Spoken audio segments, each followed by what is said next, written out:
Graça e paz, igreja. Amém. O tema que Deus me deu dessa ministração não é fácil, mas é necessário. Eu queria que vocês abrissem lá em Mateus 13.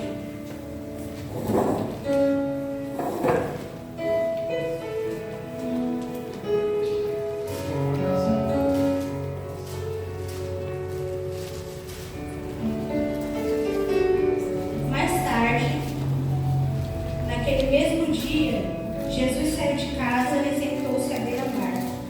Logo uma grande multidão se juntou ao seu redor. Então ele entrou num barco, sentou-se e ensinou o povo que permanecia na praia. Jesus contou várias parábolas como esta. Um lavrador saiu para semear. Enquanto espalhava as sementes pelo campo, algumas caíram à beira do caminho, e as aves vieram e as comeram. Outras sementes caíram em solo rochoso, e não havendo muita terra, germinaram rapidamente.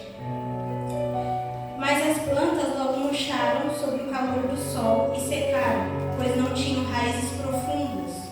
Outras sementes caíram entre espinhos, que cresceram e sufocaram os brotos.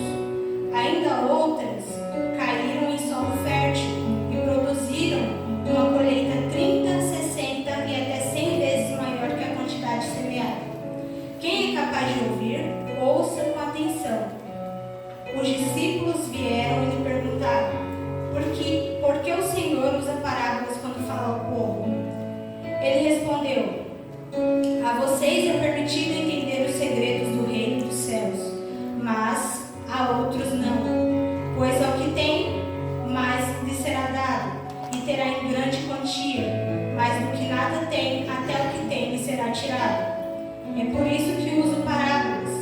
Eles olham, mas não veem, escutam, mas não ouvem nem entendem. Cumpre-se desse modo a profecia de Isaías que diz: quando ouvirem o que digo, não entenderão. Quando virem o que faço, não compreenderão. Pois o coração deste povo está endurecido, ouvem com dificuldade e têm os olhos fechados, de modo que seus olhos não veem, e os seus ouvidos não ouvem, e o seu coração não entende. E não se voltam para mim, nem permitem que eu os cure. Felizes, porém, são os seus olhos, pois eles veem, e os seus ouvidos, pois eles ouvem. Eu lhes digo a verdade: muitos profetas e justos desejaram ver o que vocês têm visto e ouvir o que vocês têm ouvido, mas não puderam. Agora, ouçam a explicação da parábola sobre o lavrador que saiu para semear. As sementes que caíram à beira do caminho representam os que ouvem a mensagem sobre o reino e não a entendem. Então o maligno vem e arranca a semente que foi lançada em seu coração. As que caíram no solo rochoso representam aqueles que ouvem a mensagem e sem demora recebem com alegria. Contudo, uma vez que não têm raízes profundas, não duram muito. Assim, que enfrentam problemas ou são perseguidos por causa da mensagem, cedo desanimam. As que caíram entre os espinhos representam outros que ouvem a mensagem, mas logo ela é sufocada pelas preocupações desta vida e pela sedução da riqueza, de modo que não produzem fruto. E as que caíram em solo fértil representam os que ouvem e entendem a mensagem e produzem uma colheita 30, 60 e até 100 vezes maior que a quantidade semeada. Quando eu estava meditando, tentando saber o que Deus tinha para trazer para a igreja, passou um dia, 2, 3, 4, nada. Eu fazia o devocional, vinha palavras, mas Deus falava: não é essa. Aí certo dia eu acordei de manhã, e aí eu deitei na cama e eu fechei o olho para tentar dormir. Eu falei: 40 minutos mais, por favor. Tentei dormir de novo. Só que nisso eu fechei meus olhos e eu vi a ministração toda acontecendo. E eu não estava dormindo, eu estava acordada. E quando o despertador tocou, eu falei: nossa, já passou 40 minutos. E Deus me deu essa primeira palavra para trazer fazer. E aí ele me trouxe à memória o meu passado, porque eu cresci no meio evangélico desde criança, né? Nunca saí da igreja. Desde criança, 6 anos dançando. E sempre permaneci, né? Aos 13, 14 anos me batizei e sempre fiz as coisas certas, né? Mediante o possível. Nunca desviei assim do caminho. Só que Deus me fez perceber que mesmo tendo todo esse percurso trilhado, a minha terra, o meu solo eram rochosos e espinhosos, onde a palavra, a semente, ela caía e depois de 3, 4 dias ela se perdia no caminho, ou, como diz aqui,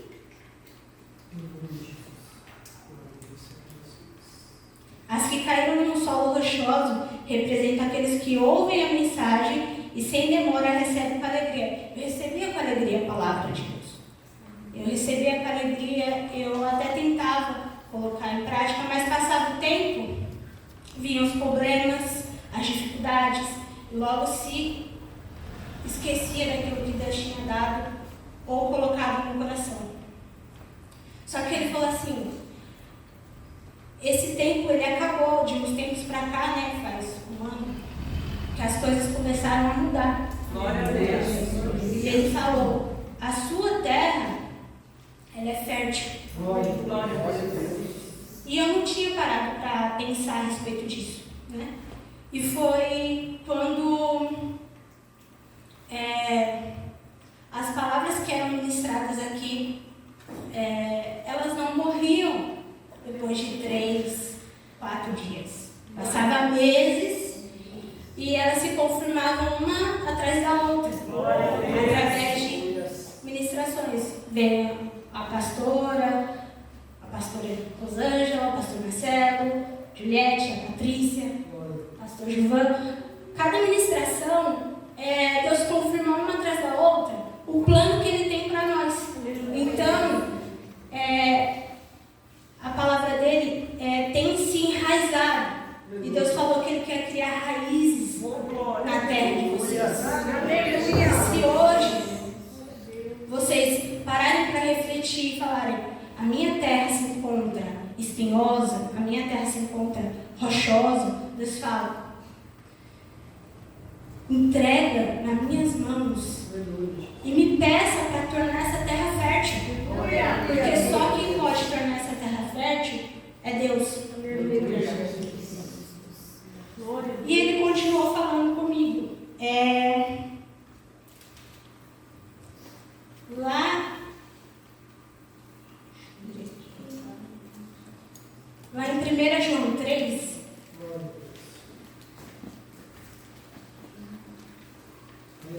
vai falar assim, não amem este mundo, 1 João 3, versículo 15, não amem este mundo, nem as coisas que ele oferece, pois quando amam o mundo, o amor do Pai não está em vocês, porque o mundo oferece apenas o desejo intenso por prazer físico, o desejo intenso por tudo que vemos e o orgulho de nossas realizações e bens. Isso não provém do Pai, mas do mundo, e este mundo passa, e com ele tudo que as pessoas tanto desejam. Mas quem faz o que agrada a Deus, vive para sempre. Glória a Deus. Com isso, Deus, Ele ministrou no meu coração a respeito das coisas que o ser humano precisa para viver aqui na Terra. Que sem elas, eles perecem, eles morrem. Que seria o quê? Água, comida, luz, força. E aí eu queria que vocês abrissem lá em João 4, 1, 14.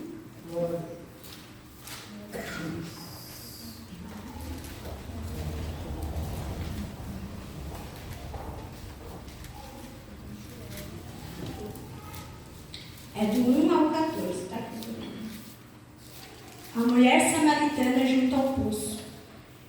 Jesus sabia que os fariseus tinham ouvido dizer que ele batizava e fazia mais Embora Jesus mesmo não os batizasse, e sim seus discípulos, assim deixou a Judéia e voltou para a Galiléia. No caminho, teve de passar por Samaria. Chegou ao povoado samaritano de Sicar, perto do campo que Jacó tinha dado a seu filho José. O poço de Jacó ficava ali, e Jesus, cansado da longa caminhada, sentou-se junto ao poço por volta do meio-dia. Pouco depois, uma mulher samaritana veio tirar água, e Jesus lhe disse: por favor, dê-me um pouco de água para beber. Naquele momento, seus discípulos tinham ido ao povoado comprar comida. A mulher ficou surpresa, pois os judeus se recusam a ter qualquer contato com os samaritanos. Você é judeu e eu sou uma mulher samaritana, disse ela a Jesus. Como é que me pede água para beber? Jesus respondeu: se ao menos você soubesse que presente Deus tem para você e com quem está falando, você me pediria que eu lhe daria água viva. Mas você não tem corda nem balde, e o poço é muito fundo, disse ela. De onde tiraria essa água viva?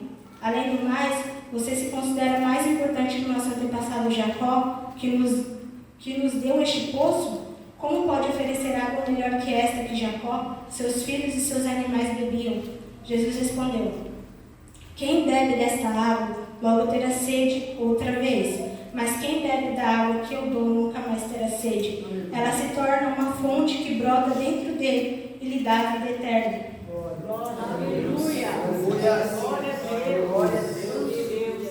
Continuamos lá no 6, no capítulo 6, versículo 32.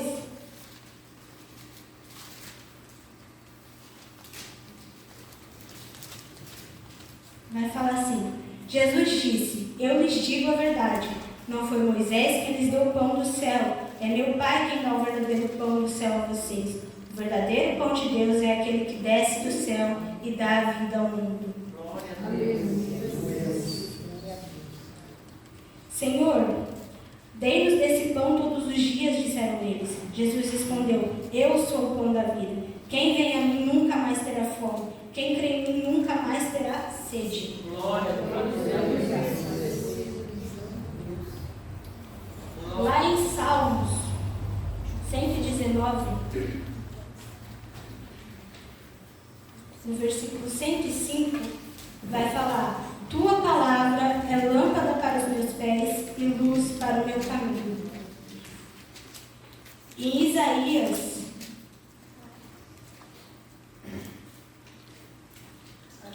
41:10 vai falar: não tenha medo, pois eu estou com você. Não desanime, pois sou eu, seu Deus. Eu o fortalecerei e o ajudarei com minha vitoriosa mão direita, o sustentarei. Nisso Deus me falou: eu preciso que eles me adorem, eu preciso que eles estejam no centro da minha vontade, eu preciso que eles estejam perto. Mas eu quero que vocês entendam que Deus, ele não precisa mendigar a adoração de vocês e nem implorar que vocês estejam no centro da vontade dele, mas ele precisa que vocês estejam porque ele ama vocês incondicionalmente e ele sabe que só perto dele é que vocês vão ter tudo que é necessário para ele dar a vida eterna.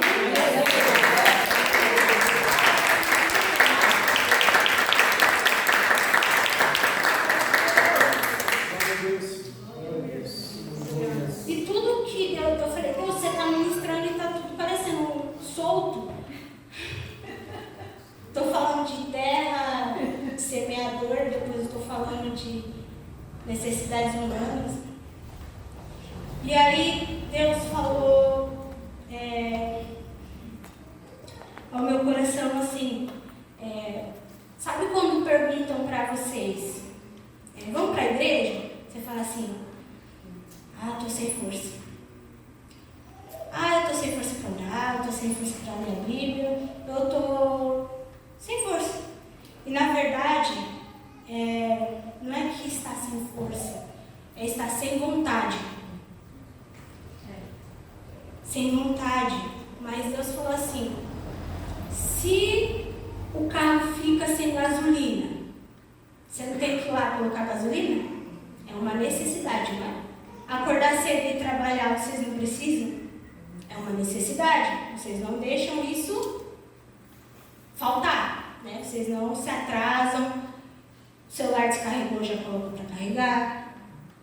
E Deus falou, da mesma forma que as coisas desse mundo têm se tornado uma necessidade na vida de vocês, eu quero que as coisas do reino se tornem necessidade. Glória a Deus!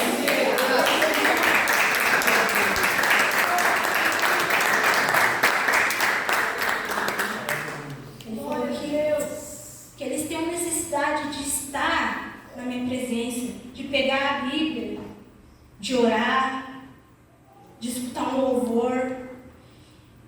E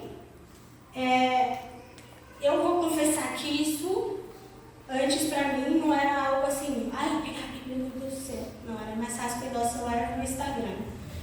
Mas, como eu disse, as coisas elas podem mudar quando você toma uma decisão. Como a pastora falou no domingo, quando você fala, chega, acabou, essa fase nas nossas vidas, acabou de verdade. Amém?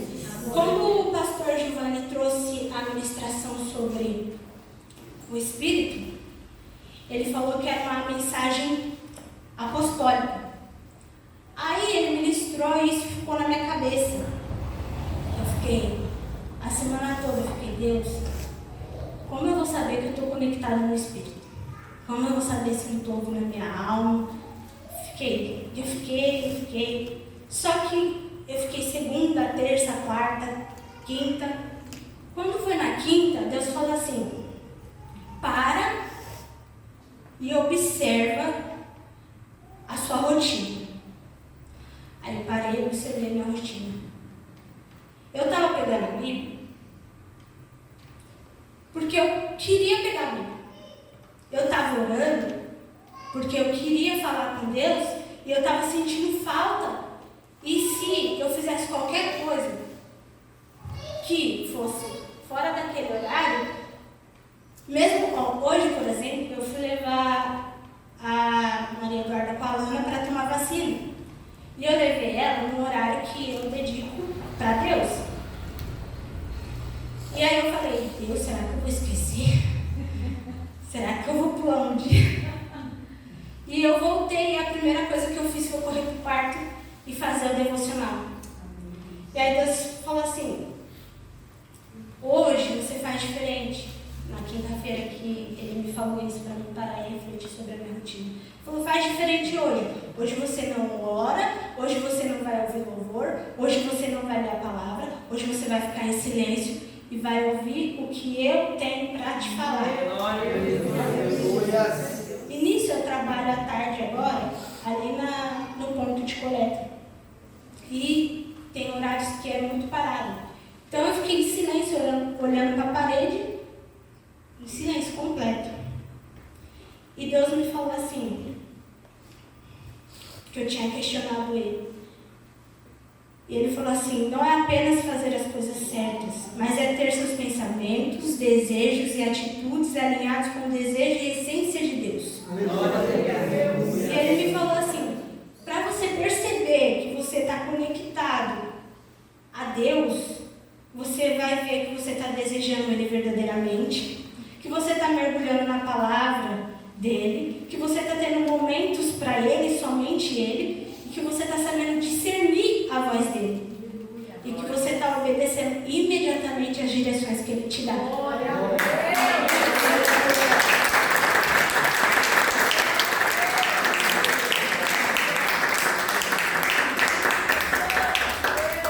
Eu tinha muita dificuldade em ouvir, assim, discernir, Deus tem me ajudado. E eu tinha muita dificuldade de obedecer a direção que Deus estava me dando. Não é falar, ministra uma dança, não, isso já é algo que eu sei fazer, né? Mas, por exemplo, trazer a palavra, quando a pastora falou, na hora eu travei assim. Mas aí veio o que Deus tinha na reunião de liderança. Deus usou a vida da minha irmã para orar por mim. E Ele falou que estava derramando um espírito de ousadia. E eu falei, Deus, se eu derramo o espírito de ousadia, aí vou eu. Glória a Deus. E eu falei, eis-me aqui. Aleluia. Então Deus falou ao meu coração a respeito disso, que todas essas coisas nos faz estar conectados com Ele. E quando a gente está praticando e vivendo nesse direcionamento, a carne perde força, a mente fica mais clara, o Espírito te guia em decisões pequenas e grandes, e você passa a sentir Deus em tudo, absolutamente tudo, nas conversas, no trabalho, até nas pausas que você faz no dia.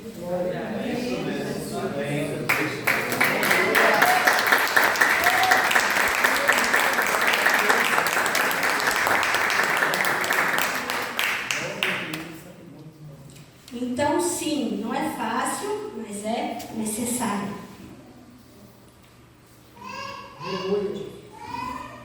E eu queria que, neste momento, quem sentisse de receber oração a respeito da terra, sente que a terra ainda está uma terra espinhosa, ou pedregosa, rochosa, que venham aqui na frente, para a gente estar orando, para Deus estar mudando essa rota na vida de vocês, amém? Amém. Glória a Deus.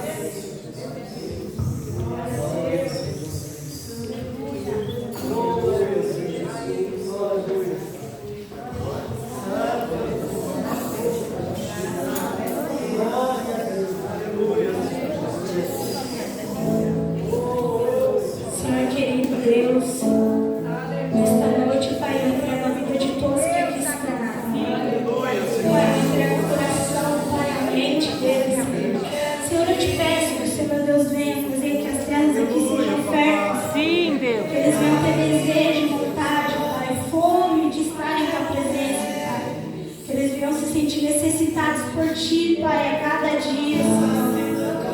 Senhor, que a semente que seja, Pai, derramada, Pai, dos céus, passada pelo altar, Senhor, e transmitida para a igreja, Pai, venha frutificar no coração, Pai, de cada um aqui, Senhor. Que eles venham